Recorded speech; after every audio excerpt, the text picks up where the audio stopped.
हाँ, तो तीसरे का थर्ड क्वेश्चन दे रखा है the sum of AP 2 5 8 11 to 12 term, यानी कि जो एपी दे रखी है उसकी जो 12 टोटल 12 टर्म है उनका सम निकालना है। तो यहाँ मुझे पता लग गया फर्स्ट टर्म ए बराबर कितना है 2, कॉमन डिफरेंस निकालूंगा सबसे पहले डी, तो डी कितना आ जाएगा 5 माइनस 2 इक्वल टू कितना आ जाएगा 3। ठीक है, एन की वैल्यू कितनी दे रखी है 12, तो अपन को सम निकालना है। तो एस एन बराबर होता है n upon 2 2a plus n minus 1 into में सॉरी डी। ठीक है, यहाँ पे डी होता है बाद में ब्रैकेट बन आएगा। ठीक है, तो एन की वैल्यू कितनी है 12 अपॉन 6, ए की वैल्यू कितनी है 2, 12 माइनस 1, डी की वैल्यू कितनी आई 3। ध्यान दो ये कितना आ गया 6, 4 11 इंटू 3। ठीक है, कितना आ जाएगा 6 4 प्लस 33। ठीक है, 37 कितना आ जाएगा, मल्टीप्लाई कर लेंगे नहीं तो 42 18 और 4 22 कितना आ जाएगा 222 आ जाएगा। तो ये जो एपी दे रखी इनके 12 टर्म का सम कितना आ जाएगा 222। क्लियर है, तो इसका आंसर क्या आ जाएगा 222। कैलकुलेशन एक बार जरूर चेक कर लीजिएगा, क्रॉस चेक 12 अपॉन 2, ए की वैल्यू 2 है, डी की वैल्यू 3 है। ठीक है, 33 और 4 37 इंटू 6। क्लियर है, तो सम कितना आ जाएगा 222 आ जाएगा। इसी का अगला है देखो, if the ratio of side of two similar triangle is 4:9, find the ratio of the area of two triangle। तो ये जो अपना सिमिलरिटी ऑफ ए ट्राइंगल उसमें से क्वेश्चन आया है। तो क्या दे रखा है, ratio of a side of two similar triangle, two similar triangle है, दो समरूप त्रिभुज है, उनकी साइड का रेशियो दे रखा है, अनुपात दे रखा है कितना है 4:9। ठीक है, 4:9। तो अपन को एरिया का ratio of the area of these two triangle, दो ट्राइंगल का जो एरिया है उनका रेशियो अपन को निकालना है। तो क्या आ जाएगा देखो, हमें पता है मान लो साइड का रेशियो, मैं साइड को दो ट्राइंगल बना लेता हूँ यहाँ पे। ठीक है, समझाने के लिए ए बी सी और ये क्या है पी क्यू आर। तो क्या होता है ए बी अपॉन में पी क्यू का स्क्वायर बराबर होता है एरिया ऑफ, मान लो एरिया इसको मैं कह रहा हूँ 1 अपॉन में एरिया ऑफ ट्राइंगल 2। ठीक है, ये होता है सिमिलरिटी ऑफ ट्राइंगल में ये प्रॉपर्टी होती है, ये थ्योरम होती है। तो देखो साइड का रेशियो कितना दे रखा है 4/9, तो ये आ जाएगा एरिया का एरिया 1 टू एरिया 2, यानी कि ट्राइंगल फर्स्ट है 2, तो 4 16 अपॉन में 81। तो ये अपना आंसर आ जाएगा 16 अपॉन में 81। ये थ्योरम होती है कि दो साइड का रेशियो का स्क्वायर ऑफ द साइड वो किसके बराबर होता है एरिया का रेशियो। ठीक है, ए बी का स्क्वायर अपॉन में पी क्यू का स्क्वायर इक्वल टू होगा इसका एरिया बटे में इसका एरिया। क्लियर है, अगला देखो,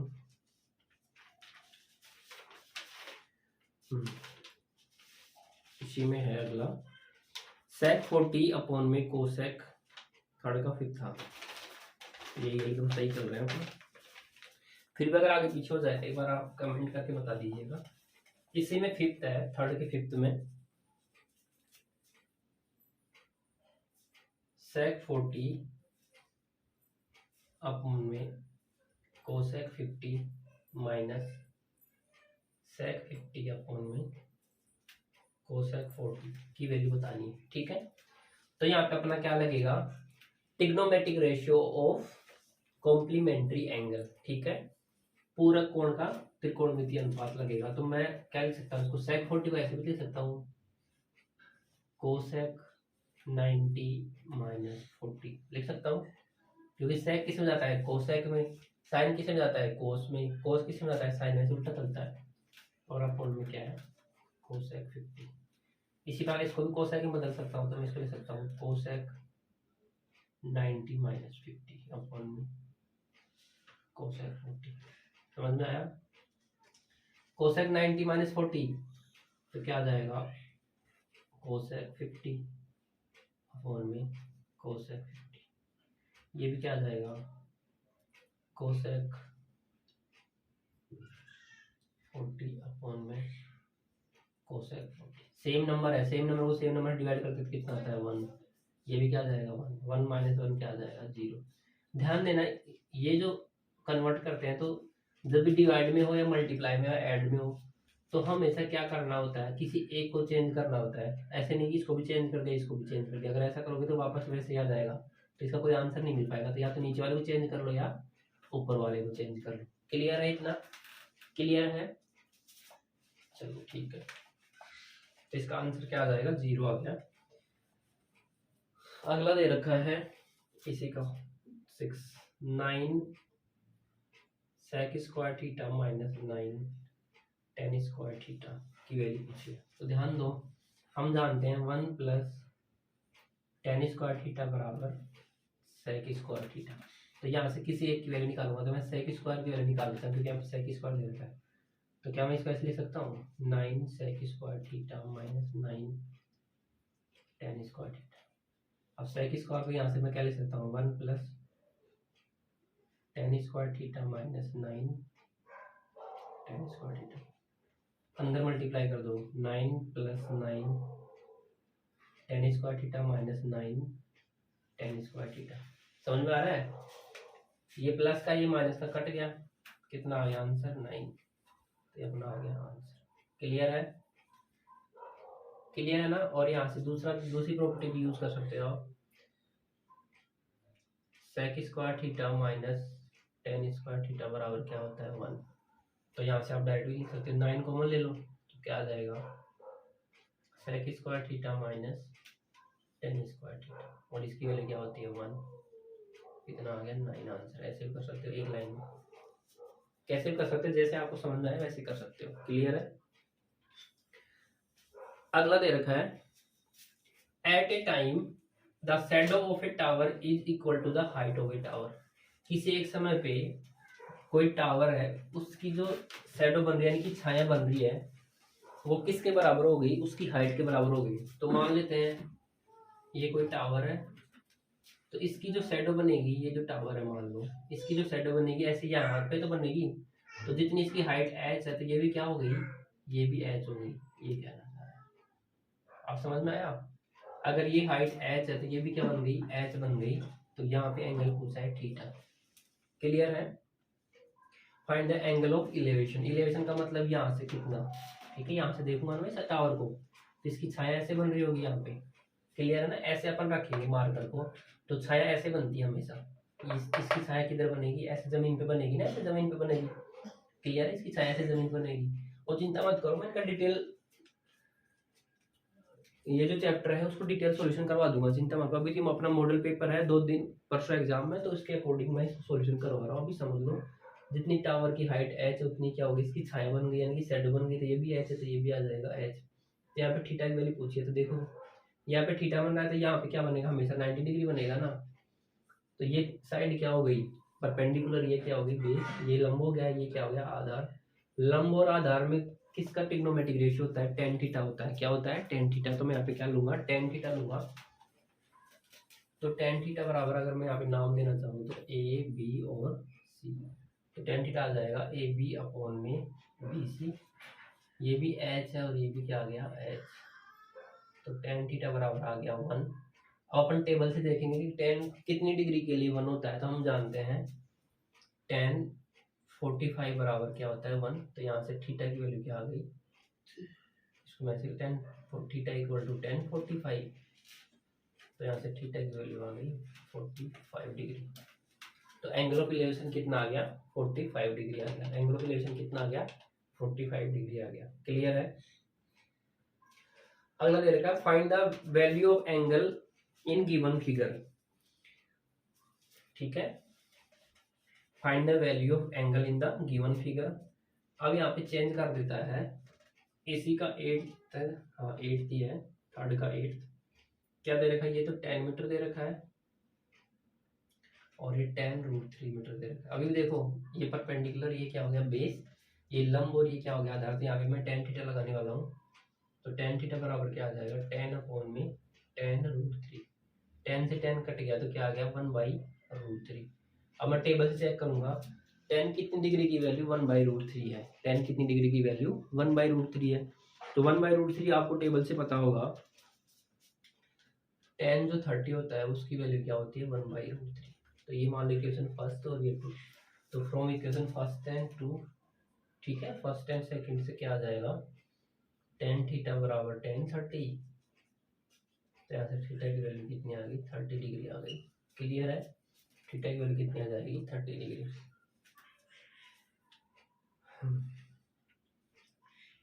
अब अगला क्वेश्चन दे रखा है if tangent P A and P B. तो देखो इसको मिटा देते हैं।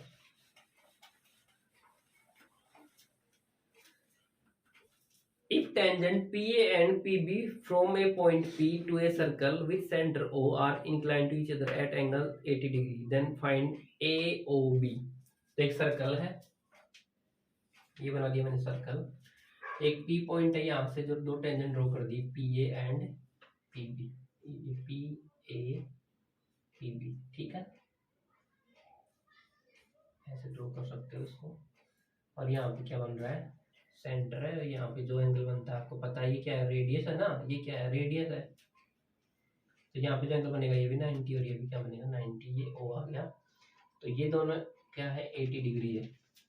दोनों जो टेंजेंट है वो उन दोनों के बीच में एंगल कितना है 80 डिग्री है।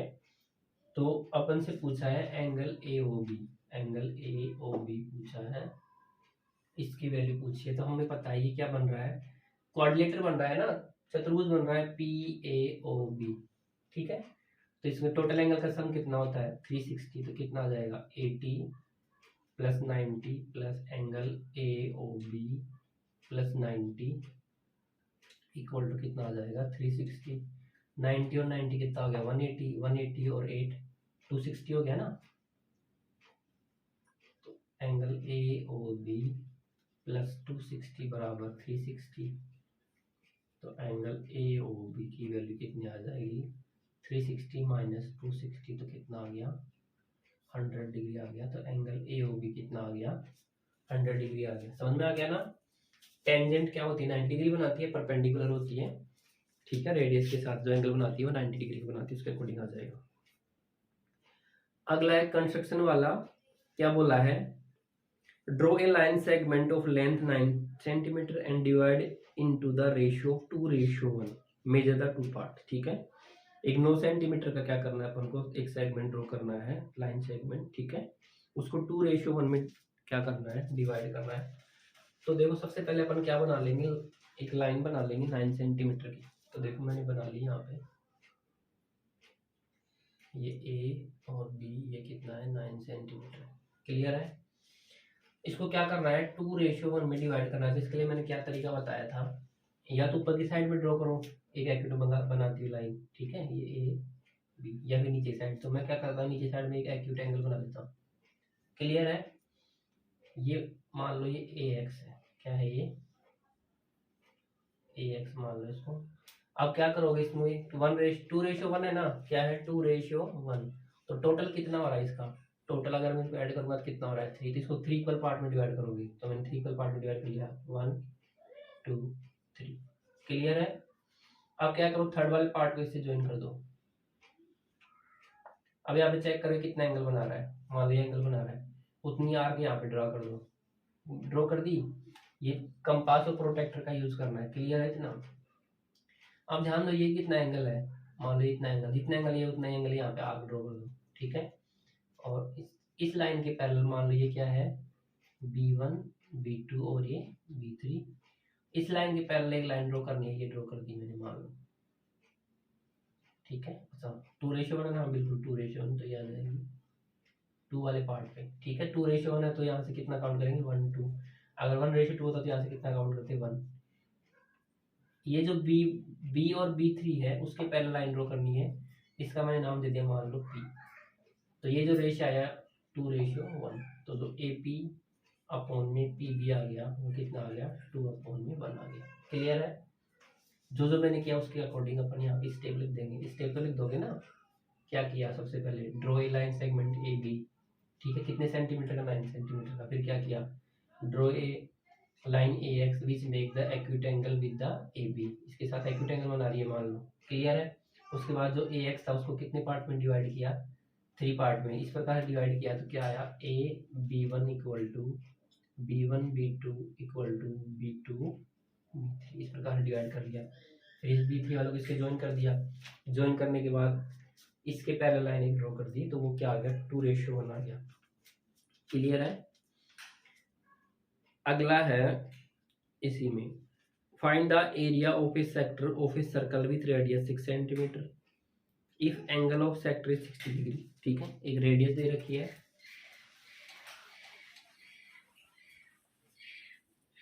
Find the area of sector of a circle, एक सर्कल बना देते हैं, उसकी रेडियस बना देते हैं 6 सेंटीमीटर, ठीक है।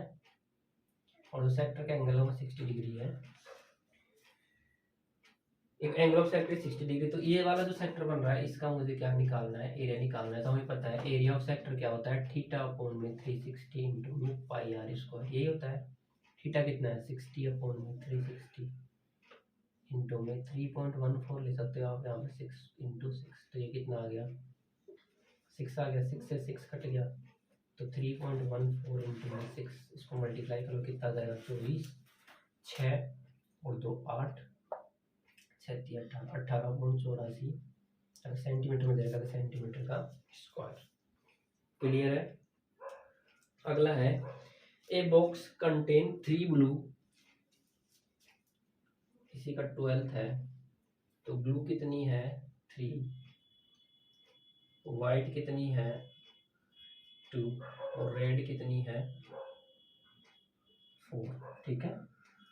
A box contain 3 blue, 2 white and 4 red ball. If a box is drawn at random, sorry, if a box नहीं आएगा, अभी ball आएगा from the box, what is the probability that will be blue ball? Blue ball होने की probability कितनी है, एक ball को randomly निकाला गया, यहाँ पे कितना निकाला गया, randomly निकाला गया, तो blue निकालने की probability 3 है blue, तो 3 अपॉन टोटल कितनी है 5 और 4 9, तो 1/3 आ जाएगी probability of blue, क्लियर है। तो ये अपने क्वेश्चन हो गए, क्वेश्चन नंबर 1 से लेकर 3rd मैंने करवा दिया, बाकी के जो क्वेश्चन बच गए हैं वो भी मैं डिस्कस करवा दूंगा आपसे। अब ऑप्शन वाले क्वेश्चन नहीं बचे हैं, एक एक नंबर के सारे क्वेश्चन मैंने करा दिए, तो टोटल अपना जो हो गया है 12 ये हो गए और 6 ये हो गए, 18 और 12 30 नंबर का मैंने सोल्व करवा दिया है। अगला क्वेश्चन अगले लेक्चर में करा दूंगा। आज के लिए बस इतना ही, थैंक यू।